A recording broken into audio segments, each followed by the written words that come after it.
다 함께 조용한 기도하심으로 우리 8월 마지막 주 주일 예배 하나님 앞에 드립니다.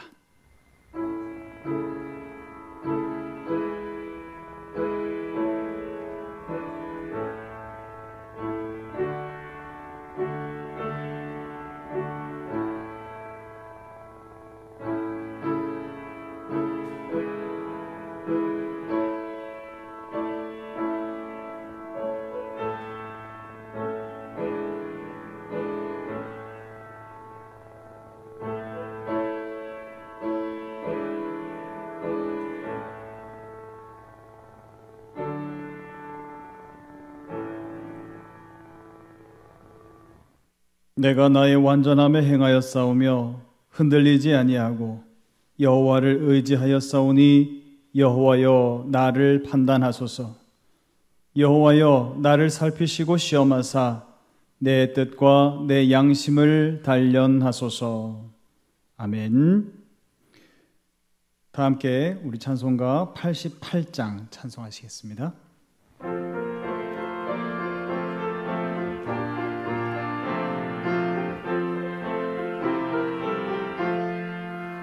내 진정 사모하는 친구가 되시는 구주 예수님은 아름다워라. 산 밑에 백합화요 빛나는 새벽별 주님 영원할 길 아주 없도다. 내 맘이 아플 적에 큰 위로 되시며 나 외로울 때 좋은 친구라. 주는 저 산 밑에 백합 빛나는 새벽별 이 땅 위에 비길 것이 없도다. 내 맘의 모든 염려 이 세상 고락도 주님 항상 같이 하여 주시고 시험을 당할 때에 악마의 개교를 즉시 물리치사 나를 지키네. 온 세상 날 버려도 주 예수 안 버려 끝까지 나를 돌아보시니 주는 저 산 밑에 백합 빛나는 새벽별 이 땅 위에 비길 것이 없도다. 내 맘을 다하여서 주님을 따르면 길이 길이 나를 사랑하리니 무흘불이 두렵지 않고 장검도 겁없네. 주는 높은 산성 내 방패시라. 내 영혼 먹이시는 그네 누리고 나 친히 주를 뵙기 원하네. 주는 저 산 밑에 백합 빛나는 새벽별 이 땅 위에 비길 것이 없도다.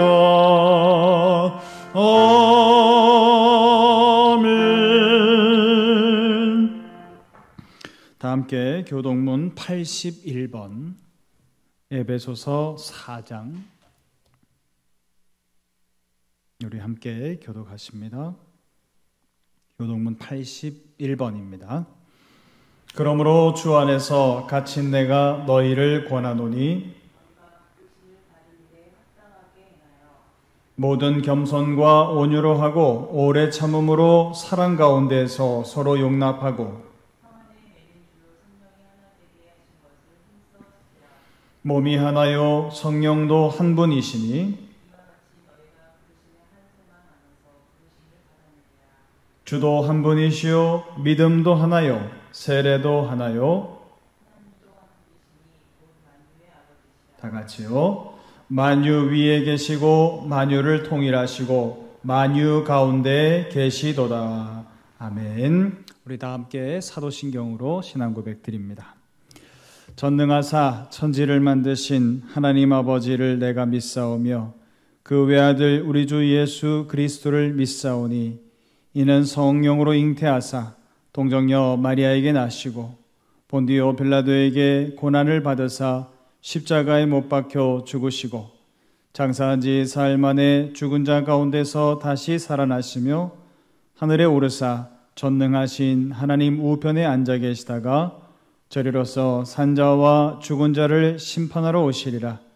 성령을 믿사오며 거룩한 공회와 성도가 서로 교통하는 것과 죄를 사하여 주시는 것과 몸이 다시 사는 것과 영원히 사는 것을 믿사옵나이다. 아멘. 만복의 근원 하나님, 온 백성 찬송 드리고 저 천사여 찬송하세.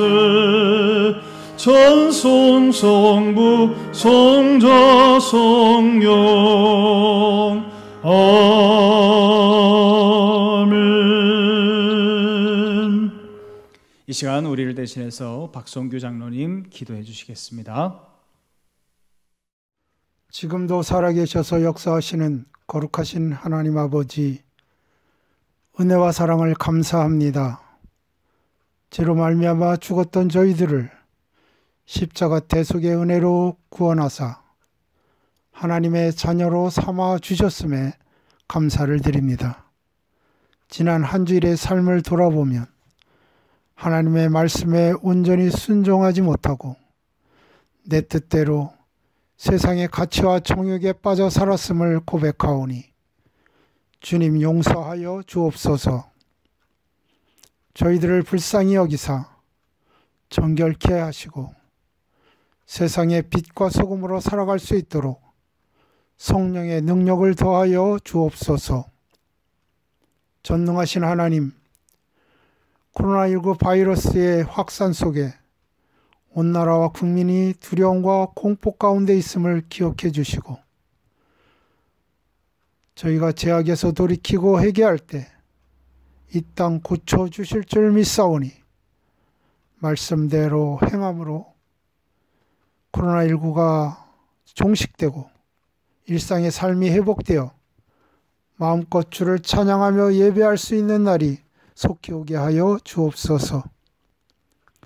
복되고 거룩한 주일 교회에 모여 예배드리지 못하고 성도들이 각 가정에서 비대면 영상 예배를 드립니다. 예배하는 처소마다 성령님 함께하여 주시고 신령과 진정으로 드려지는 예배가 되게 하여 주옵소서. 이 시간 목사님을 통하여 하나님의 말씀이 선포될 때 심령이 새로워지고 은혜가 충만한 시간 되게 하여 주옵소서. 말씀에 순종함으로 세상을 이기며 사는 능력 있는 그리스도인들이 되게 하여 주옵시고 육신의 연약함과 질병으로 고통받는 성도들에게 치료의 광선을 발하여 주시고 병에서 놓여 고침받는 은혜를 허락하여 주옵소서. 마음의 소원을 두고 기도하는 모든 성도들의 기도와 간구에 응답하여 주시고 소망 중에 기뻐하며 살아가게 하옵소서. 늘 함께 하시고 동행하시는 성령님의 은혜로 저희가 만나는 고난을 능히 이기게 하시고 영적으로도 승리하며 살아가게 하여 주옵소서. 모든 영광 주께 올려드리며 예수님의 이름으로 기도하옵나이다. 아멘.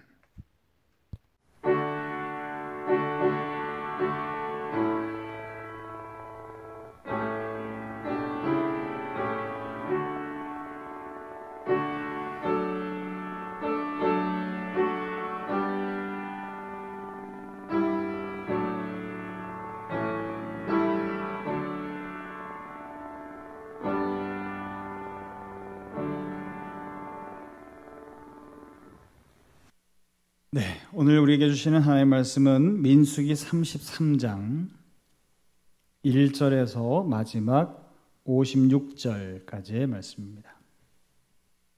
구약성경 252면 민수기 33장 1절에서 마지막 56절까지고요.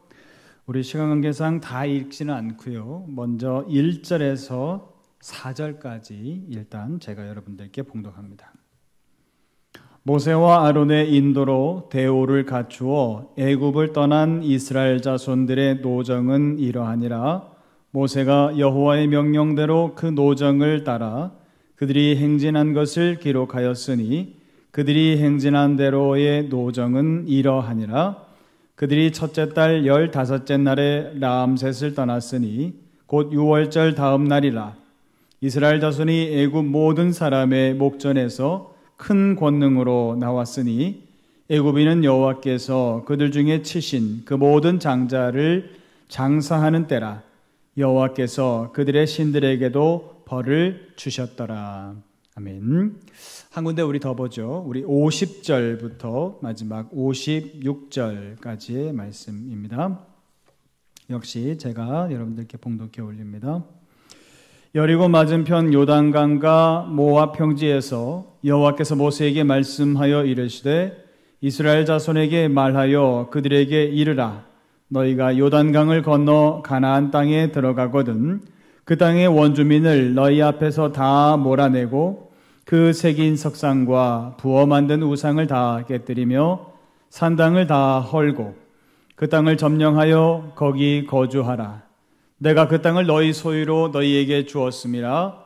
너희의 종족을 따라 그 땅을 제비 뽑아 나눌 것이니 수가 많으면 많은 기업을 주고 적으면 적은 기업을 주되 각기 제비 뽑은 대로 그 소유가 될 것인즉 너희 조상의 지파를 따라 기업을 받을 것이니라. 너희가 만일 그 땅의 원주민을 너희 앞에서 몰아내지 아니하면 너희가 남겨둔 자들이 너희의 눈에 가시와 너희의 옆구리에 찌르는 것이 되어 너희가 거주하는 땅에서 너희를 괴롭게 할 것이요 나는 그들에게 행하기로 생각한 것을 너희에게 행하리라. 아멘.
네, 우리 각자 드리는 예배 처소에서 우리 혹시 옆에 분들이 있으면 서로 함께 인사 나누겠습니다. 사랑합니다. 감사합니다. 축복합니다. 네, 현장 예배가 참으로 함께 드리는 예배가 소중하고 귀한데 우리가 나라에 어려움이 있을 때 또 전염병의 어려움이 지금 있는 상황 가운데에서 피치 못할 이런 사정 때문에 저희가 함께 현장 예배를 드리지 못하는 것은 너무나도 가슴 아픈 일이긴 합니다. 그러나 하루속히 온 국민이 힘을 합쳐서 또 우리 믿는 성도들은 나라를 위해서 또 국민들의 건강을 위해서 함께 합심하여서 기도함으로 말미암아서 이 위기가 빨리 걷어지고 또 경제도 회복되어질 수 있기를 간절히 소원합니다. 지난 시간에 우리 약속의 땅에 관심이 없었던 이스라엘 백성들을 우리가 살펴봤습니다. 물론 목사님 이스라엘 전체 지파는 아니지 않습니까? 그렇죠. 르벤 지파, 갓 지파, 므낫세 반 지파가 요단 동편 땅에 머무르고 말았습니다.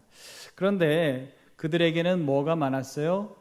양떼들이, 목초지를 필요로 하는 양떼들이 많았었다라고 기록하고 있었다 그랬어요.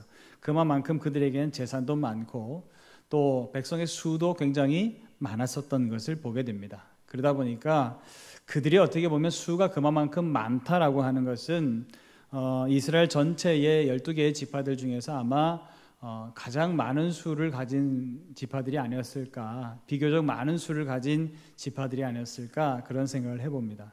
그렇게 많은 수의 백성의 수를 가진 지파가 요단 땅 동편 땅, 요단강 서편 땅이 가나안 땅임에도 불구하고 그 땅 코앞인 요단강 동편 땅에서 그냥 들어가질 않고 머무르기를 원했었다라고 하는 것은, 그것은 사실은 이스라엘 전체의 영적인 상황을 그들이 대신해 주는 것이죠. 그만큼 약속의 땅에 대해서 관심이 없었던 것을 우리가 좀 살펴봤습니다. 그리고 그들은 사람 우선이 아니라 재물 우선 위주로 살았었던 그들의 어떤 삶의 우선순위, 뒤바뀌어진 우선순위를 바라보면서 이스라엘 백성들이 뭔가 아직까지 준비가 덜 됐구나, 문제가 좀 있구나 라고 하는 것을 우리가 좀 발견했었죠. 자, 오늘 이제 우리가 33장에 들어서게 되는데요. 이 주기는 이제 33장부터 36장까지 하면 이제 마무리를 짓게 됩니다. 그런데 33장에서 36장까지의 이야기는 이제 그야말로 가나안 코앞에까지 온 것이에요.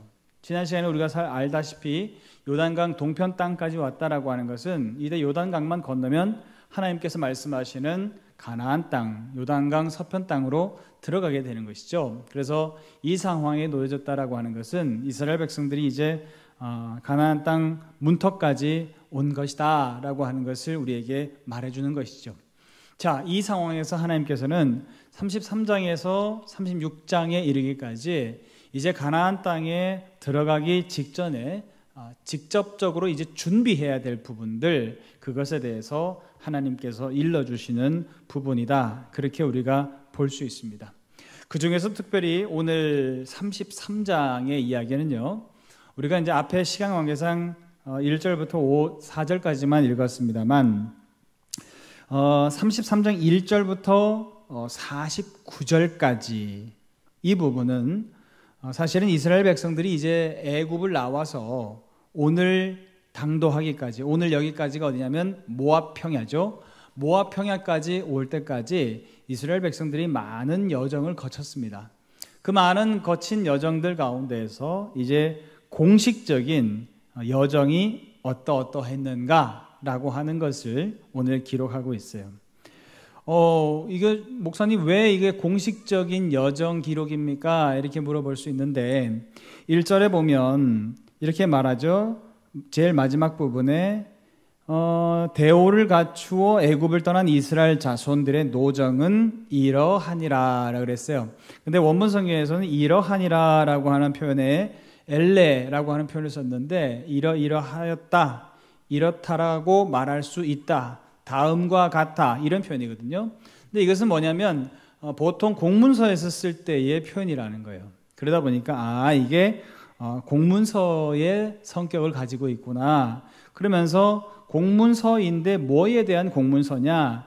여정에 대한 공문서다. 그러니까 공식적으로 공문서 형식을 가진 여정에 대한 이야기구나, 이것을 우리가 알 수 있죠. 또 이것이 공식적인 기록이라고 하는 것을 또 우리가 힌트를 얻을 수 있는 것은 2절이에요. 2절에 뭐라 그랬어요? 모세가 여호와의 명령대로 그 노정을 따라 그들이 행진한 것을 기록하였다라고 그랬어요. 하나님께서 아예 공식적으로 너희들의 여정, 지금까지 거쳐온 여정에 대해서 이렇게 기록하여라 라고 하나님께서 모세에게 명령하신 것이라는 거예요. 그래서 이것은 공식적인 이스라엘 백성들의 지금까지의 여정을 나타내는 거구나, 우리가 그렇게 알 수 있죠. 그런데 우리가 이제 다 읽진 않았습니다만, 여러분 댁에서 예배 드리시면서 이제 예배 끝나고 난 다음에 1절부터 49절까지를 천천히 한번 읽어보세요. 그렇게 길지 않으니까 금방 읽으실 수 있습니다. 읽으시다 보면 여러 이제 생소한 지명들이 나타납니다. 그런데 여러 지명들이 등장하는 가운데에서도 오늘 본문 말고 다른 데에서도 사실은 이스라엘 백성들이 출애굽을 해서 모압 평야까지 오기까지 이러이러한 곳을 거쳤다라고 하는 여정에 대한 기록들은 몇 군데가 더 있어요. 그런데 그 여정에 대한 기록과 오늘의 기록을 비교를 해보면 다른 부분에는 없는 지명들이 여기에 굉장히 많이 나오고 있다는 거예요. 그러다 보니까 이거 어느 게 맞냐, 그러면 이건 오늘 민수기 33장에서 말하고 있는 이 여정, 또 이스라엘 백성들이 머문 이 체류지, 이것은 뭔가 좀 잘못된 것이 아니냐, 다른 데는 없는데 여기에는 들어와 있으니까 이거 뭔가 잘못된 것 아니냐, 이렇게 말씀하시는 분들이 있어요. 그런데 이것은 단순히 그들이 지금까지 거쳐왔었던 여정에 대해서 다시 되돌아보는 것, 회고하면서 그것을 단순히 회상하는 것, 그런 기록 목적을 가지고 이것을 기록한 것이 아니다라고 하는 거예요. 이거는 여정이긴 여정인데 다른 목적을 가지고 기록되어진 여정이다라고 하는 거예요. 가령 예를 들자면 고대 아수르 왕이 다른 나라를 이제 침략을 할 때 어디를 거쳐서 어디를 정복하고 어디의 여정을 거쳐갔다라고 하는 기록들이 현재 남아있는 것들이 몇 개 있습니다. 대부분 그러한 것들에 대한 그 체류 기록을 보면 대부분 뭔가요? 자신들의 어떤 그 왕, 위대한 왕의 참전 기록, 그것을 기록하기 위해서 어디를 거쳐갔다라고 기록하고 있는 것이죠. 그 가운데에서 주로 이제 전략적인 요충지, 또 굉장히 공략하기 어려운 성들, 이런 성들을, 아주 유명한 성들인데 그런 성을 우리 위대한 왕께서 여기를 아주 용감하게 싸우셔서 가셔서 거쳐가시면서 승리하면서 이 참전 기록을 이어갔다라고 하는 것을 나타내는 것이죠. 그것이 무엇입니까? 말 그대로 그 왕의 참전, 위대한 참전기를 후세에게 전하기 위해서 그런 목적을 가지고 여정기를 썼다라고 하는 것이죠. 그런 맥락에서 오늘 본문을 본다라고 한다면 이것은 무엇입니까? 하나님의 위대한 역사의 여정이죠.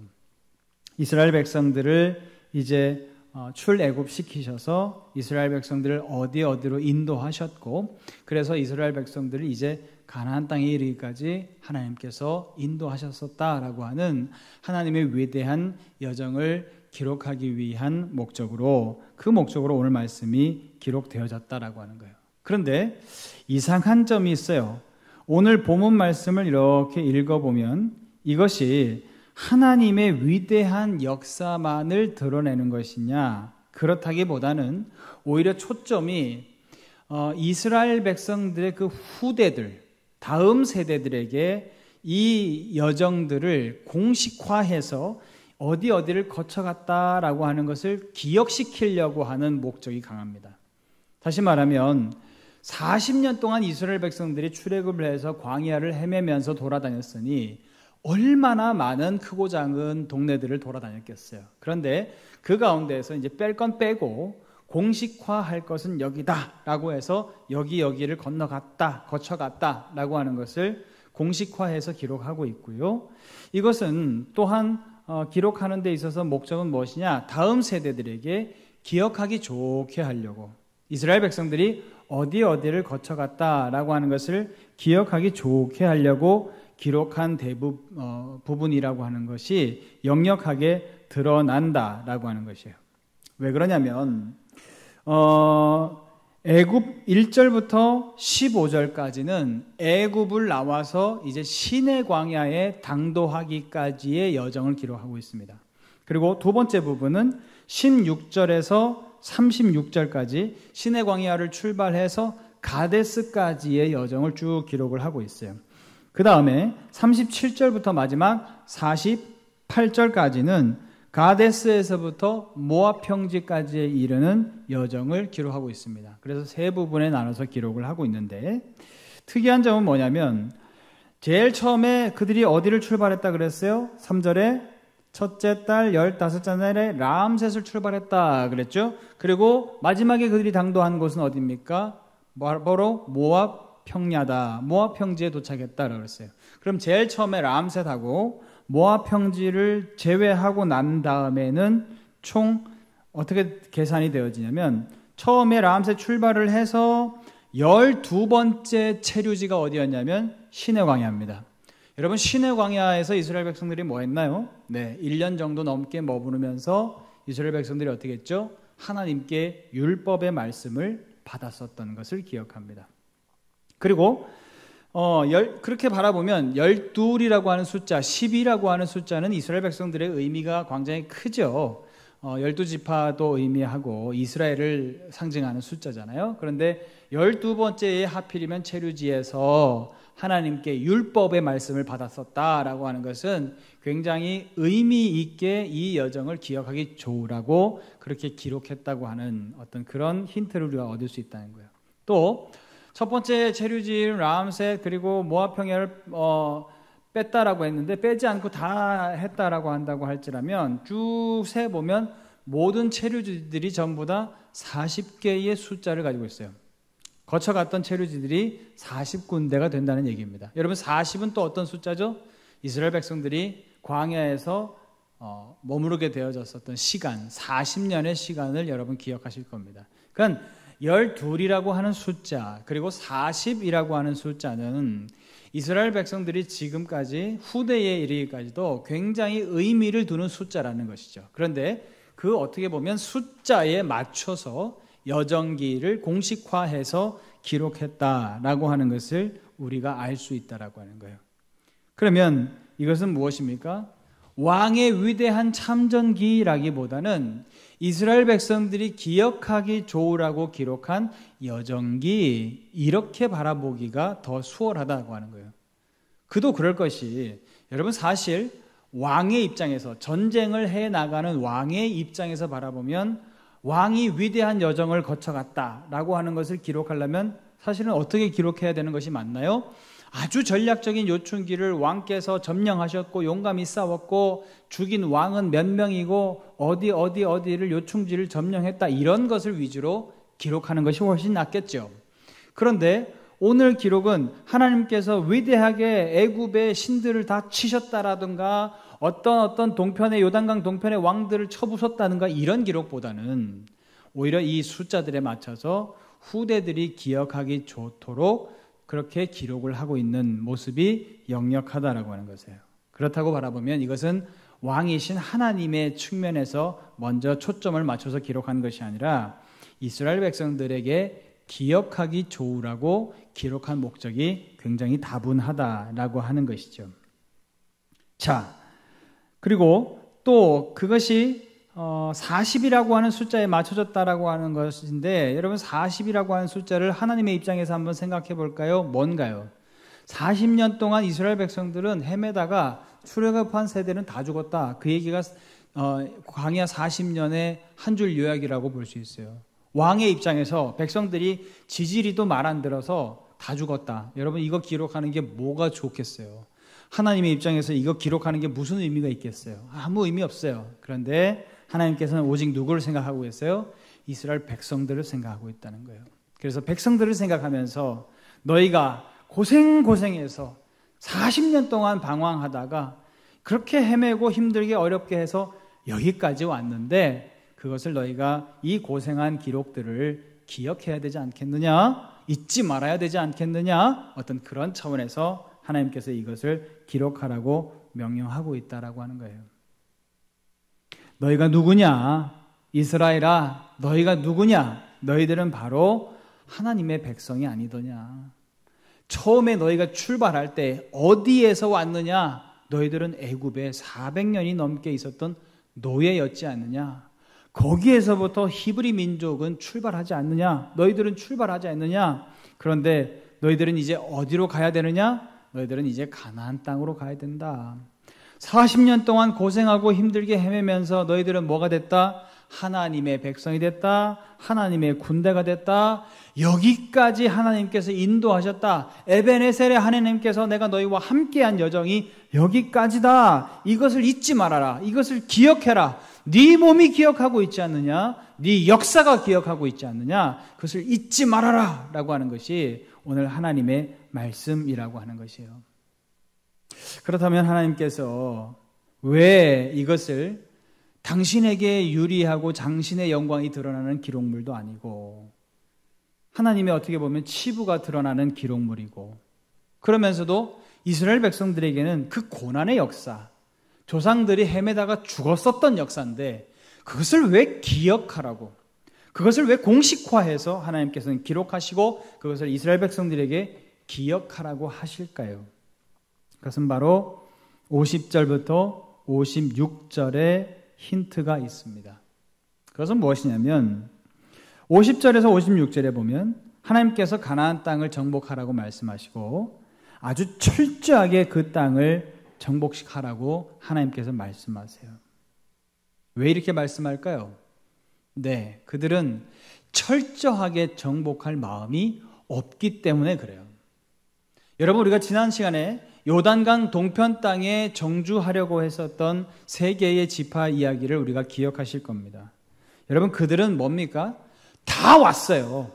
40년 동안 헤매면서 갖은 고생하면서 자기 아버지 세대, 자기 할아버지 세대가 그 가나안 땅에 와보지도 못하고 광야에서 죽는 모습, 비참하게 죽어가는 모습을 다 봤습니다. 생생하게 기억하고 있고요. 그들의 몸이 기억하고 있고 역사가 기억하고 있어요. 그렇게 어렵게 그 고통을 안고 여기까지 왔어요. 다 코앞에까지 왔다는 얘기예요. 그런데 그들은 어떻게 했습니까? 가나안 땅에 들어가기를 거부했어요. 그 얘기는 뭡니까? 가나안 땅에 들어가고자 하는 목표가 희미해진 거예요. 가나안 땅에 들어가고자 하는 목표의식이 희미해졌고 그 목적을 잃어버린 거예요. 그러면서 목표가 이제는 아예 변질되기까지 했습니다. 무엇이에요? 물질이 목표가 되었어요. 원래 목표는 뭡니까? 가나안 땅을 정복하는 것이 목표였어요. 그런데 그들의 목표는 바뀌었습니다. 뭐예요? 오직 좋은 목초지를 차지해서 오직 우리의 물질, 우리의 재산, 우리의 양들, 우리의 가축들이 마음껏 뜯어먹을 수 있는 목초지 확보하는 거, 이게 우선이다 라고 하는 그들의 목표는 변질이 되어버렸다는 거예요.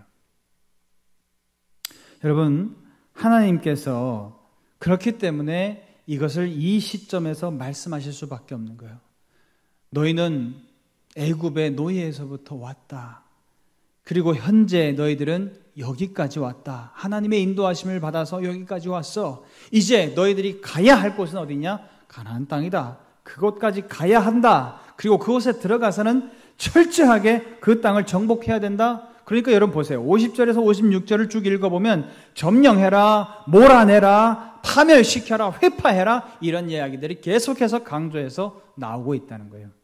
그만큼 이스라엘 백성들은 지금 그 땅에 들어가서 그 땅을 점령할 마음도 없고 그 땅에 있는 우상들을 회파할 마음도 없다라고 하는 거예요.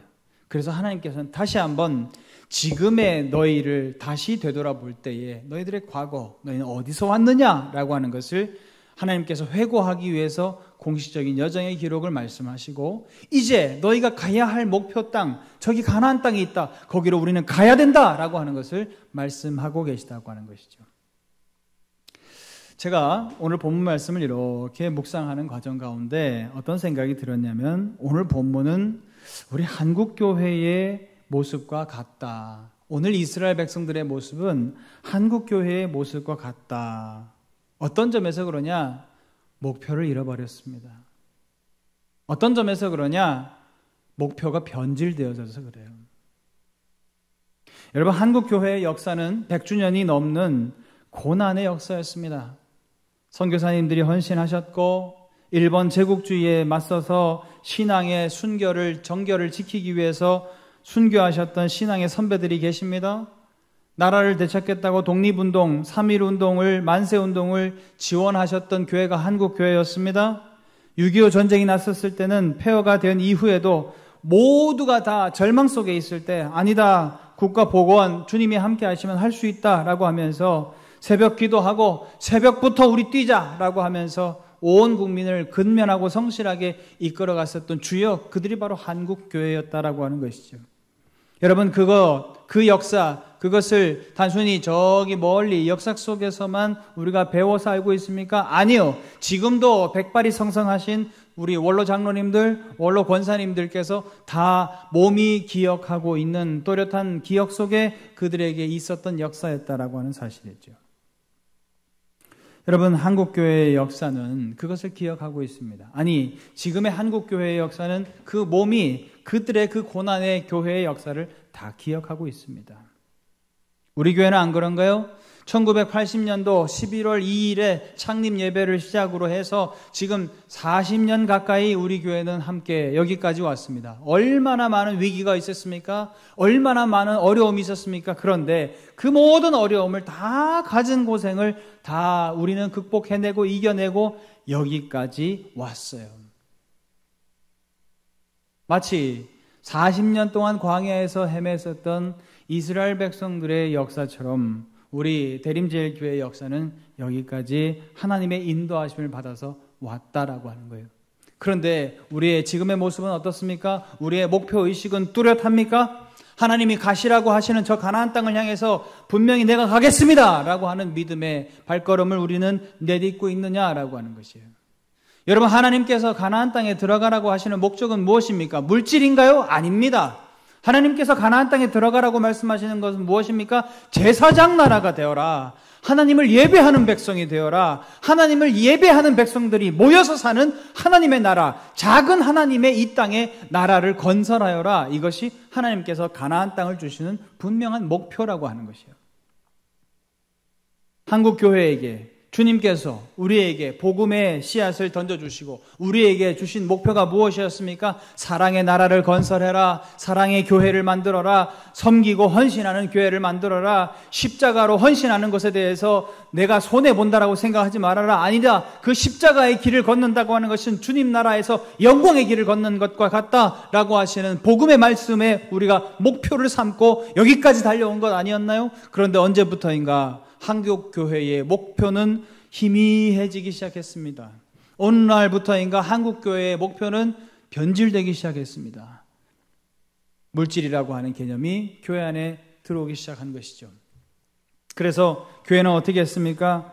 물질 위에 올라탄 교회가 되어져서 이제 경제 발전이 한국이 이루어지면서 한강의 기적을 이루면서 교회도 물질적으로 굉장히 풍요해졌습니다. 문제는 무엇인가요? 물질주의가 스물스물 우리 안에 들어와 있어서 그것이 우리를 지배하고 있는데 이것이 우리를 지배하고 있는지도 모르고 스물스물 우리의 목표는 어떻게 됐나요? 변질되어졌습니다. 여러분 볼까요? 화려한 인테리어, 화려한 조명 없어도 우리는 얼마든지 예배할 수 있습니다. 그런데 어느 날부터인가 우리는 어떻게 했나요? 가정에서 코로나의 위기로 인해서 각 가정에서 우리는 예배할 수 있습니다. 온라인을 통해서도 얼마든지 우리 예배할 수 있습니다. 예배의 자리를 지킵시다 하는데 여러분 우리는 과연 어떤가요? 여전히 활활 타오르는 주님을 향한 가슴과 사랑으로 여러분들의 그 처소에서 예배를 드리고 있습니까? 아니면 뭔가 예배가 부족한 것 같고 뭔가 예배가 모자란 것 같다라고 하는 생각이 듭니까? 어느 날부터인가 엘리트, 여러분 교회 음악, 프로페셔널한 교회 음악이 들어오기 시작합니다. 전문적인 오케스트라가 들어오고 전문적인 찬양대, 전공자들이 들어오기 시작합니다. 그런데 그렇게 하다 보면 뭔가 오케스트라가 갖춰지지 못하고 뭔가 전문적인 찬양대가 없으면 뭔가 예배가 부족한 것처럼 생각하기 시작한다는 거예요. 한때는 청년들에게 찬양 예배가 유행했던 적이 있습니다. 지금도 물론 유효합니다. 전문적인 밴드, 전문적인 연주자, 전문적인 싱어들 이런 사람들이 나타나서 예배 가운데에서 함께 콘서트 형식의 예배를 드리기 시작합니다. 문제는 그런 전문적인 연주자, 밴드가 없으면 뭔가 예배가 덜 갖춰진 것 같고 부족한 것 같고 하나님이 안 받으신 것 같은 그런 모자란 생각이 들지 않느냐라고 하는 것이에요. 물질주의의 위험성은 바로 이것이라고 하는 것이죠. 제가 교회 인테리어, 교회 조명, 교회의 전문적인 연주자들, 교회 음악 그것 자체를 비판하려고 얘기하는 것이 아닙니다. 문제는 무엇입니까? 그것들이 없다면 뭔가 덜 갖춰지고 미완성의 예배인 것처럼 생각한다는 것이죠. 그러나 여러분, 하나님께서 우리에게 가르쳐 주신 예배는 무엇입니까? 두세 사람 이상이 주님의 이름으로 모여서 간절히 손 모아 기도하고 찬양하고 무반주로 찬양한다 할지라도 함께 간절히 하나님의 말씀을 묵상하면서 하나님을 경배한다고 한다면 그 자리에서 드리는 예배는 하나님이 기뻐 받으신다. 할렐루야! 하나님이 바로 그 예배를 우리에게 목표로 주시지 않았습니까? 그런데 우리는 목표 잃은 사람들처럼, 목표가 희미해진 사람들처럼 여기에 이렇게 정체해 있다는 것이죠. 여러분, 한국교회의 정체 현상, 한국교회의 마이너스 곡선은 이미 시작되었습니다. 그런데 여러분, 무엇이 그 곡선과 비슷하게 가고 있나요? 경제 침체라고 하는 것이에요. 한국의 경제가 점점 발전할 때는 그 물질 위에 교회가 올라타서 함께 발전하는 것 같았습니다. 그런데 경기 침체가 오고 경기가 하향 곡선을 그리기 시작하니까 교회도 그 물질 위에 올라타서 고스란히 침체기를 겪고 있는 것 같은 모습을 가진다라고 하는 것이에요. 여러분, 바로 우리가 물질주의에 편승한 교회가 되어져 버렸다. 그래서 자신이 왜 정체되고 있는지도 모르는 지경에 이르렀다라고 하는 것이죠. 오늘 그런 한국교회에게 하나님께서는 오늘 이 말씀을 하시고 계시다. 아니, 넓게 볼 것 없고 우리 대림제일교회에게 하나님께서 이 말씀을 하고 계시다는 것이죠. 물질주의에 편승해서 물질에 올라탄 음녀교회가 되지 말아라. 하나님께서는 분명히 가나안 땅이 저기에 있다. 그것을 우리에게 가르쳐주고 계신 겁니다. 왜요? 너희들이 정체하고 있으니까. 왜요? 너희들은 지금 하향 곡선을 그리고 있으니까, 침체하고 있으니까 주님께서 그 말씀을 우리에게 하신다라고 하는 것이요. 그들에게 다시 한번 자부심을 심어주고 그들에게 다시 우리의 목표의식을 뚜렷하게 하기 위해서 하나님께서 쓰시는 방법은 무엇입니까? 너희들이 어디서부터 왔는지를 기억하여라. 너희가 어디서부터 출발하느냐? 너희는 바로 람셋, 바로 400년 동안 종살이의 고난의 역사가 있었던 거기에서부터 너희들은 출발해서 여기까지 왔다. 누가 함께 하셔서요? 하나님이 함께 하셔서. 그리고 나는 너희와 늘 함께 할 것이고 여전히 너희에게는 뭐가 남아있다? 목표가 남아있다. 가나안 땅이라고 하는 목표가 저기에 남아있다라고 우리에게 말씀하고 계신 줄로 믿습니다. 사랑하는 여러분, 우리 대림제일교회는 어떤 순간에도 하나님이 기쁘시게 할 수 있고, 할렐루야, 어떤 상황 속에서도 하나님께 영광 돌릴 수 있는 이들이 우리 대림제일교회, 아니 우리 한국교회라고 하는 것을 기억할 수 있는 저와 여러분들이 다 될 수 있기를 주님의 이름으로 축원합니다.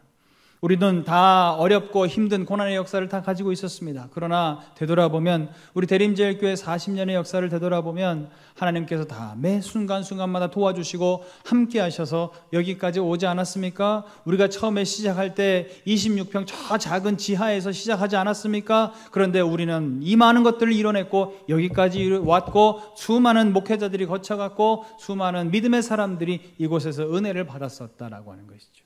이제 하나님께서는 가나안 땅을 보시면서 가나안 땅 코앞에 와 있으면서도 주저주저하고 있고 정체되어져 있고 침체되어져 가려고 하는 이스라엘 백성들에게 말씀하고 계신 것이죠. 가나안 땅에 들어가라. 완벽하게 저들을 정복하여라. 완전하게 저들을 정복하여야 된다. 물질의 노예가 되지 말아라. 우상 숭배하지 말아라. 십자가의 복음을 붙들어라. 예수 사랑 붙들어라. 성령 충만 붙들어라. 하나님의 나라를 붙잡아라. 하나님께서 우리에게 말씀하고 계시다고 하는 것이죠. 우리 대림제일교회는 목표가 흐릿해지거나 목표가 변질되지 않고 하나님께서 우리에게 말씀하여 주시는 하나님의 나라를 온전히 이루어가고 이곳에서만이라도 서로 사랑하고 서로 교제하고 서로 걱정해주고 서로 기도해주는 아름다운 예수 사랑을 실천할 수 있는 우리 대림제일교회가 될 수 있기를 주님의 이름으로 축원합니다. 다시 한번 심기일전하여서 가나안 땅을 향해서 힘차게 그 발걸음을 내디딜 수 있는 저와 여러분들이 다 될 수 있기를 주님의 이름으로 축원합니다. 기도하겠습니다. 하나님 아버지, 대림제일교회 40년의 역사 동안 수많은 고난의 역사 가운데서도 하나님께서 우리를 지켜주셔서 여기까지 인도해 주셨음을 고백합니다. 그 모든 난관 우리의 힘으로 극복할 수 없었음을 주님 고백합니다. 하나님이 함께 하셨기 때문에 그 어려움을 다 이겨내고 여기까지 우리 대림제일교회는 존속되어져 왔음을 주님 앞에 고백합니다. 그러나 언제부터인가 물질에 아버지 올라타고 물질에 편승한 교회가 되어져서 아버지 하나님 방황하고 헤매이고 정체하고 침체되어져 있는 교회의 하얀 곡선을 그대로 따라가는 우리 교회 모습은 아닌지 다시 한번 되돌아보게 하여 주옵소서. 다시 우리가 심기일전하여서 하나님께서 약속하신 가나안 땅을 바라보게 도와주옵시고 예수 사랑을 실천하며 십자가의 복음을 따라 살아가며 아버지 하나님 성령 충만한 길을 추구하면서 힘차게 믿음의 길, 신앙의 길을 걸어가기에 부족함이 없는 우리 대림제일교회가 될 수 있도록 하나님께서 함께하여 주옵소서. 감사드리며 예수님의 이름으로 기도하옵나이다. 아멘. 우리 다 함께 찬송가 349장 찬송하면서 준비한 예물 하나님 앞에 봉헌하겠습니다.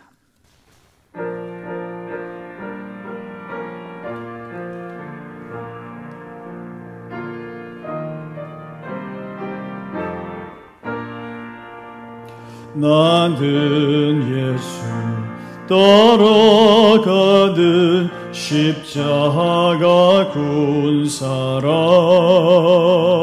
주 이름 증언하기를 왜 주저하리요.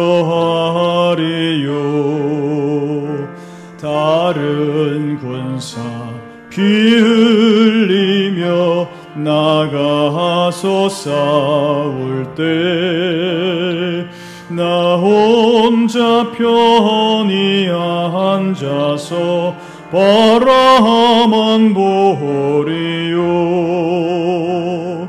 다른 사람 어찌든지 나 주님의 용사되리.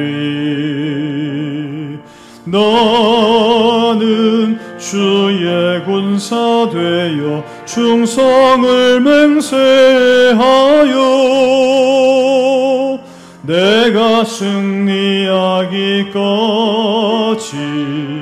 주 은혜로 싸우리. 주님의 용사된 내게 주의 일 맡기소서. 큰 싸움은 시작되어 용사를 부른다. 일어나 전쟁 마당에 다 어서 나가자. 거룩하신 주님 위해 싸우러 나가자. 주님의 권능 힘입어 다 이길 때까지. 다른 사람 어찌든지 나 주님의 용사 되리. 나는 주의 군사 되어 충성을 맹세하여 내가 승리하기까지 주 은혜로 싸우리. 주님의 용사된 내게 주의 일 맡기소서. 그 승리의 영광 위해 싸워야 하리라. 주 말씀 나의 힘 되니 겁낼 것 없도다. 모든 싸움 이긴 후에 그날이 이르면 승전가 높이 부르며 큰 영광 누리리. 다른 사람 어찌든지 나 주님의 용사 되리. 나는 주의 군사 되어 충성을 맹세하여 내가 승리하기까지 주 은혜로 싸우리. 주님의 용사된 내게 주의 일 맡기소서. 아멘. 드린 예물 위해서 기도하겠습니다. 하나님 아버지, 우리는 예수님을 따라가는 십자가 군사임을 잊지 않게 하여 주옵소서.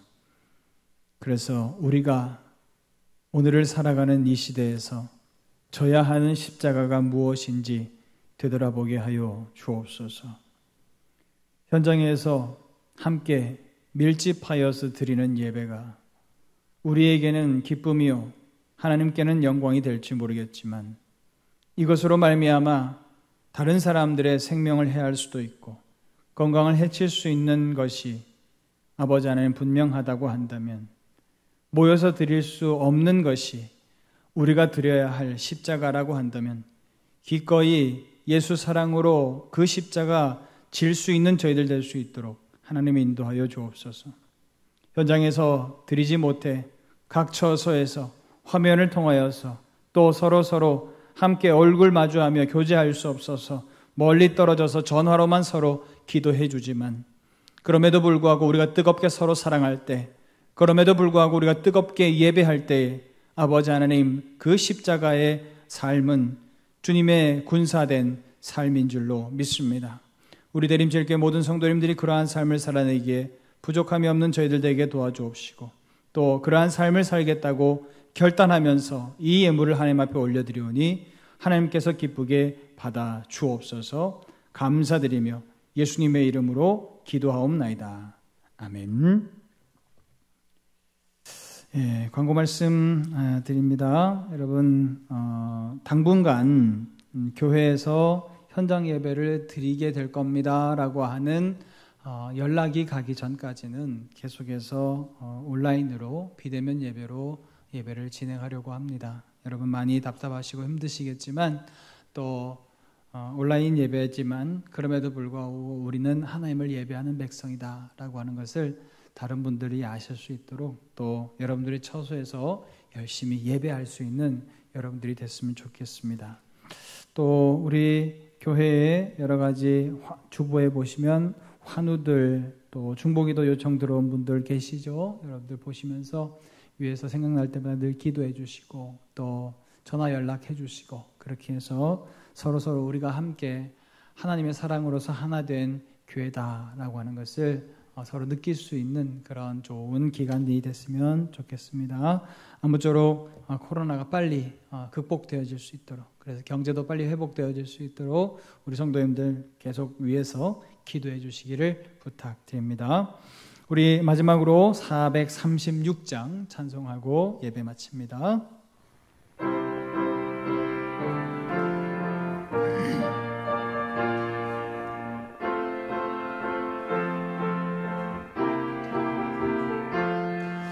나 이제 주님의 새 생명 얻은 몸 옛 것은 지나고 새 사람이로다.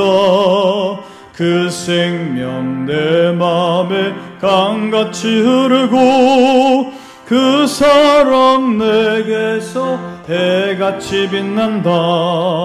영생을 누리며 주 안에 살리라. 오늘도 내일도 주 함께 살리라. 주 안에 감추인 새 생명 얻으니 이전에 줬던 것 이제는 값없다. 하늘의 은혜와 평화를 맛보니 찬송과 기도로 주 함께 살리라. 영생을 누리며 주 안에 살리라. 오늘도 내일도 주 함께 살리라. 산천도 초목도 새 것이 되었고 죄인도 원수도 친구로 변한다. 새 생명 얻은 자 영생을 누리니 주님을 모시고 오신 맘새 하늘이로다. 영생을 누리며 주 안에 살리라. 오늘도 내일도 주 함께 살리라. 주 따라가는 길 험하고 멀어도 찬송을 부르며 뒤따라가리라. 나 주를 모시고 영원히 살리라. 날마다 섬기며 주 함께 살리라. 영생을 누리며 주 안에 살리라. 오늘도 내일도 주 함께 살리라. 이제는 우리 주 예수 그리스도의 은혜와 아버지 하나님의 크신 사랑과 성령의 내주교통 충만하심이 오늘도 우리에게 주어진 가나안 땅이라고 하는 신령한 목표를 향하여서 변질되지 않고 온전히 달려가겠다고 결단하는 이들 머리 위에 이제로부터 영원토록 함께하여 없시기를 간절히 축원하옵나이다. 아멘.